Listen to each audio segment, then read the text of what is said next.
그리고 사회자 김영환 선생님 과분한 소개 감사드리고요. 말씀 들으면서 옛날 생각이 났어요. 제가 세길교회 창립 때 간사는 아니고요. 세길기독사회문화원 창립 때 간사로 3년 정도 일을 했는데 그때 우리 이상화 형제님 사무실에서 같이 3년을 생활했습니다. 그 사무실에 커다란 행운목이 하나 있었어요. 그 행운목을 보면서 제가 일을 하면서 가끔 저 행운목과 제가 이제 많이 닮았다 식물성 말씀을 하셔서 그런 생각을 했습니다. 그러면서 그 행운목은 항상 이제 멈춰 있는 것 같고 움직이지 않고 가만히 있는 것 같지만 끝없이 생장하고 사실 그 사무실에서 가장 분주하게 활동하고 있는 것이 그 행운목이었던 것 같아요. 저도 그렇게 조용히 움직이지 않는 것 같지만 안에서 끝없이 움직이는, 내적으로 움직이는 그런 삶을 살고 싶다라는 생각을 하면서 그 행운목을 보았던 기억이 있습니다. 그 기억을 상기시켜 주셔서 감사드립니다. 네, 한나 아렌트 유대인 정치 철학자이죠. 한나 아렌트는 아돌프 아이리만의 예루살렘 재판을 지켜보면서 평범한 사람도 사유하지 않을 때 끔찍한 악을 저지를 수 있다는 의미에서 악의 평범성을 성찰했습니다. 저는 오늘 바울의 가르침을 따라 악의 적극적인 작용을 더 강조하는 의미에서 악의 교활성을 여러분과 함께 성찰해 보고자 합니다. 악은 평범할 뿐만 아니라 교활합니다. 악은 여러 가면을 쓰고 있습니다. 악의 그런 교활성을 잘 보여주는 영화가 하나 있습니다. 데블스 애드버킷, 악마의 변호인이라는 제목의 매우 독특한 공포 영화입니다. 보신 분들도 있을 것입니다. 제가 독특한 공포 영화라고 말씀드리는 것은 이 영화에서 악마가 아주 세련되고 우아하고 심지어 지혜로운 방식으로 인간을 유혹하고 지배하는 것을 보여주고 있기 때문입니다. 내용은 이렇습니다. 플로리다 게인즈빌에서 활동하던 젊은 변호인 케빈 로맥스, 키아누 리브스가 역할을 했죠. 이 케빈 로맥스는 64번의 재판에서 단 한 번도 진 적이 없습니다.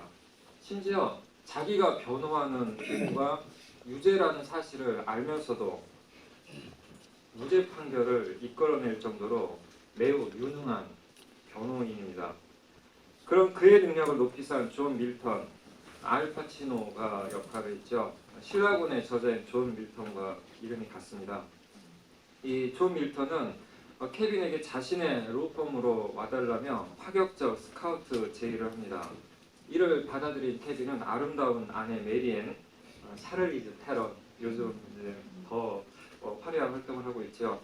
아내 메리앤과 함께 더 큰 성공을 꿈꾸며 욕망의 도시 뉴욕으로 갑니다. 이후 존 밀턴은 특유의 카리스마로 케빈을 사로잡습니다. 하지만 사실 여기서부터 스포일러입니다. 밀턴은 악마였습니다. 마침내 그 사실을 알게 된 케빈은 자신의 자유의지를 이용해서 악마의 유혹을 물리칩니다. 케빈은 자신의 양심에 따라 불의한 피고에 대한 변호를 포기합니다. 악마의 변호인이기를 그만둔 것이죠. 부와 권력을 거부한 양심 있는 변호인. 대중을 감동시킬 만한 미담 사례입니다. 이때 한 기자가 다가와 케빈을 정의로운 영웅이며 이 시대가 기다리고 있던 스타라고 치켜세우면서 케빈의 이야기를 다루고 싶다고 제안합니다. 그런 칭찬을 듣고 케빈은 겸연쩍어 하면서도 조금은 뿌듯한 얼굴로 그 제안을 받아들이고 법정을 떠납니다. 바로 그때 케빈의 등 뒤에 서 있던 기자의 얼굴이 존 밀턴의 얼굴로 바뀌고 밀턴은 날카로운 이를 반짝 드러내며 음흉한 미소를 짓습니다. 하나의 전투에서 이겼다고 해서 전쟁에서 이긴 것은 아니죠. 예수께서 악마에게 이름을 물으셨을 때 악마는 군대라고 대답합니다. 그 수가 많기 때문입니다. 수가 많은 만큼 악의 방식은 매우 다양합니다. 그중 가장 치명적인 악의 방식은 유혹입니다. 악마의 이름 중 하나가 유혹자인 것도 그 때문이겠지요. 케빈은 부와 권력의 유혹을 이겼지만 명예의 유혹 앞에 흔들리고 있습니다. 그는 새로운 악의 유혹과의 전투에서도 이길 수 있을까요? 밀턴의 교활한 웃음은 케빈의 전투를 낙관할 수 없게 합니다. 악의 군대는 인간을 유혹하기 위한 다양하고 치밀한 전략 전술을 쉼없이 개발하고 있기 때문입니다. 영화 데블스 애드버킷은 악이 가장 위험하고 파괴적일 때는 악이 선 가까이에 있을 때, 악이 선의 가면을 쓰고 있을 때라는 것을 보여줍니다. 오늘 사도 바울의 고백은 그것을 잘 드러내 줍니다. 다시 한번 읽어보겠습니다. 여기에서 나는 한 법칙을 발견했습니다. 곧 내가 선을 행하려 할 때에는 언제나 바로 곁에 악이 도사리고 있다는 것입니다. 오늘 아침에 바울 성경 공부를 함께 했습니다. 바울에 대한 새로운 이해, 바울이 예수의 복음을 왜곡한 자가 아니라 오히려 예수의 복음을 바르게 해석하고 전달한 사회 번역자로서의 면모까지도 볼 수 있는 그런 공부를 함께 했는데요. 오늘 오전에 함께 읽었던 그 로마서 내용과 연관이 됩니다. 바울이 이 로마인들에게 보낸 이 편지를 썼던 시기는 그가 3차 선교 여행을 성공적으로 마친 다음이었습니다. 바울의 동방 선교는 정말 성공적이었던 것 같습니다. 소아시아 지역의 갈라디아, 에베소, 빌립보, 데살로니가에서 직접 교회를 세웠습니다. 그리고 안디옥, 고린도 교회 등의 그리스도인들에게 중요한 신학적, 영적 가르침을 전했죠.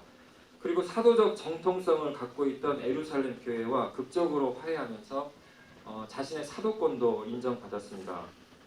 과거에 미움받던 교회 박해자에서 오늘 존경받는 교회 지도자가 되었습니다.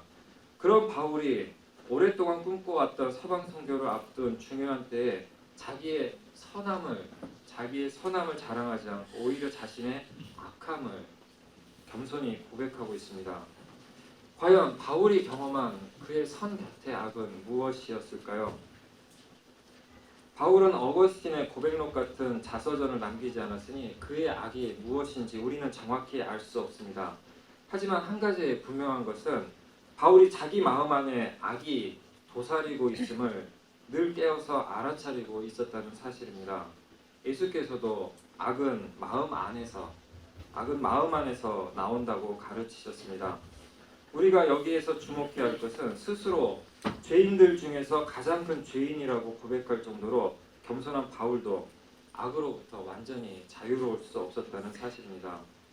바울은 평생 자기 마음 안에 선과 악의 긴장과 싸움을 자박하며 살았습니다. 그는 그것을 영과 육, 속사람과 겉사람 같은 대조적인 신학적 개념으로 표현합니다.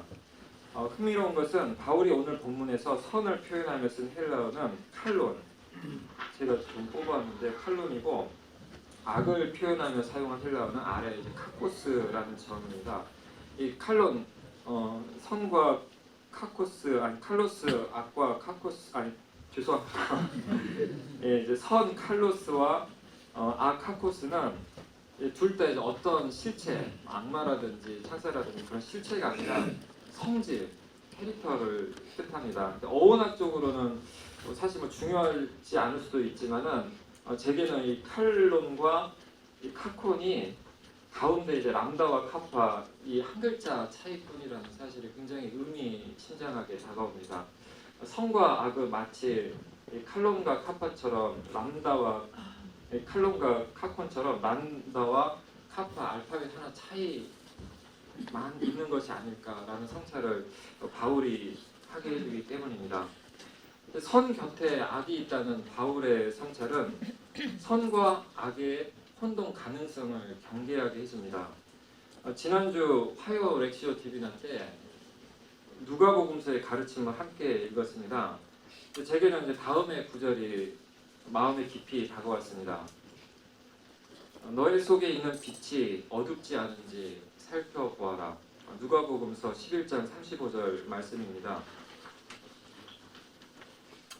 그런데 그 말씀을 붙들고 기도하면서 묵상하는데 문득 전에는 생각해 본 적이 없던 물음 하나가 일어났습니다. 빛이 어떻게 어두울 수 있는가? 빛은 약해지거나 꺼진다라고 표현할 수는 있지만 어떻게 빛이 어둡지 않은지 살펴보아라 라는 말씀처럼 빛이 어두울 수 있는가, 논리적으로 좀 모순이 있는 것 같았습니다. 그래서 영어 성서를 찾아보니 이렇게 쓰여 있었습니다. Consider whether the light in you is not darkness. 그러니까 너 이제 직역을 하면 너의 안에 있는 빛이 not darkness, 어둠이 아닌지 consider, 생각해 보아라 라는 말씀이죠. 나중에 공동번역 성서를 찾아보니 더 정확하게 같은 의미로 이렇게 번역하고 있었습니다.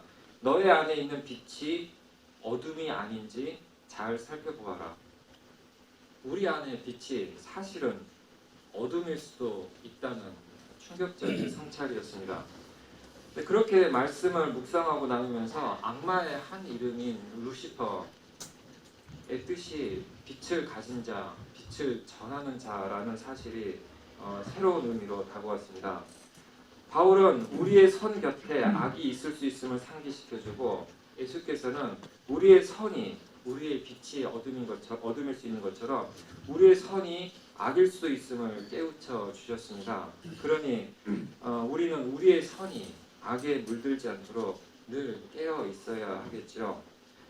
선을 지향하는 종교인들일수록 더 깨어서 악을 알아차려야 합니다. 오늘 진해수만 형제님께서 그리스도 복음이 어떻게 종교가 되었는지 잘 기도 속에 말씀을 해주셨습니다.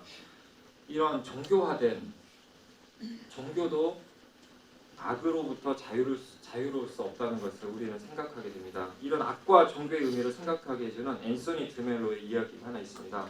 하루는 악마가 친구와 함께 산책을 나갔습니다. 그런데 그들 앞에 누군가가 길에서 몸을 굽혀서 땅에서 무언가를 줍고 있는 것이었습니다. 친구가 물었습니다. 저 사람이 발견한 것이 무엇이지? 악마가 답합니다. 진리의 한 조각이지. 친구가 묻습니다. 그렇다면 자네는 속상하지 않은가? 악마가 대답합니다. 속상할 것 없어. 난 저 사람이 그 조각을 종교적 신조로 삼도록 내버려둘 작정이니까. 종교적 신조를 절대화하는 것은, 교리를 절대화하는 것은 하느님의 뜻이 아니라 악마의 계략일 수도 있다는 것입니다. 이처럼 교활한 악은 종교를 파괴하는 것이 아니라 유혹하고 이용합니다. 광야에서 예수를 유혹했던 악마도 성서를 인용하면서 예수를 유혹했습니다. 지난해 저희 문화원에서 성서로도 때리지 마라 라는 제목으로 종교문화 아카데미 강좌를 한 적이 있습니다. 그런 도전적 제목을 택했던 이유는 성서의 문자와 종교적 신조에 집착해 타자를 해치는 그리스도교를 비판적으로 성찰하기 위해서였습니다. 실제로 그리스도교는 마녀사냥, 종교재판, 노예제와 인종차별, 식민주의, 홀로코스트와 같은 인류의 역사적 악에 직간접적 책임이 있습니다.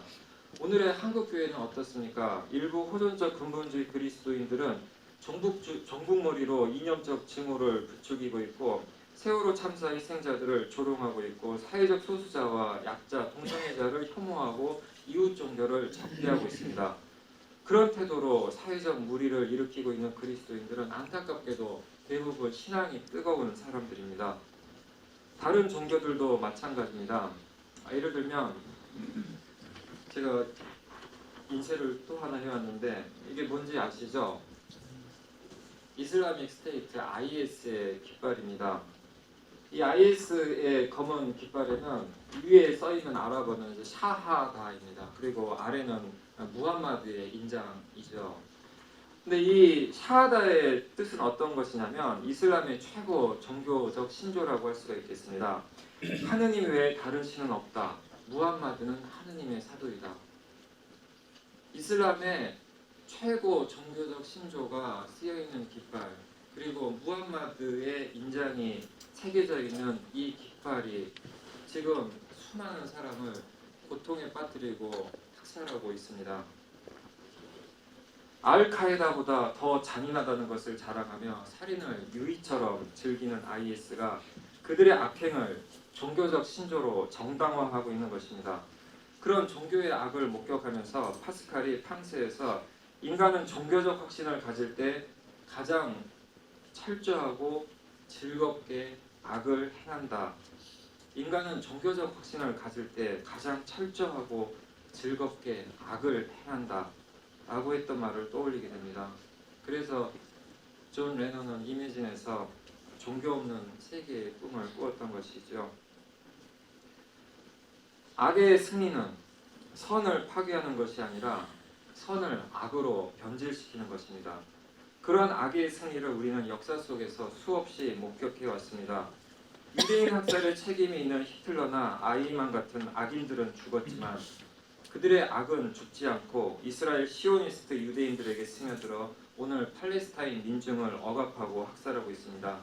안타깝게도 악의 피해자가 악의 가해자가 되고 과거에 정의로웠던 이들이 오늘 불의와 타협합니다. 그럴수록 우리는 역사 속의 악에 대해서 더 철저히 치열하게 성찰해야 할 것입니다. 이번 한국사 교과서 국정화 문제도 마찬가지입니다. 도대체 유신 독재 시대도 아닌 다원적 민주주의 시대에 어떻게 이런 발상이 가능할까 답답한 마음에 최초의 국사 교과서 국정화가 시도되었던 1973년 신문 기사들을 찾아보았습니다. 유신 체제가 시작한 다음해인 1973년 박정희 유신 정권은 국사 교과서 국정화 계획을 발표합니다.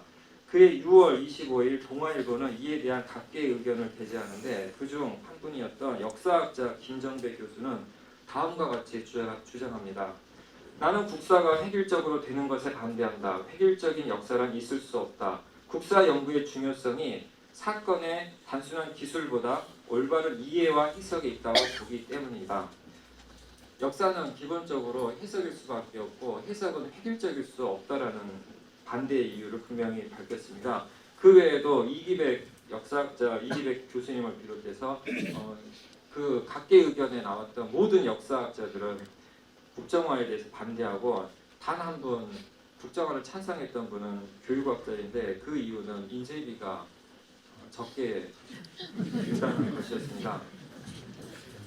이처럼 많은 역사학자들이 반대했지만 결국 유신 정권은 국사 교과서 국정화를 기어이 실행했고 불과 9개월 만에 9년도 아닌 9개월 만에 집필 완료한 국사 교과서를 1974년 봄에 각급 학교에 배포합니다.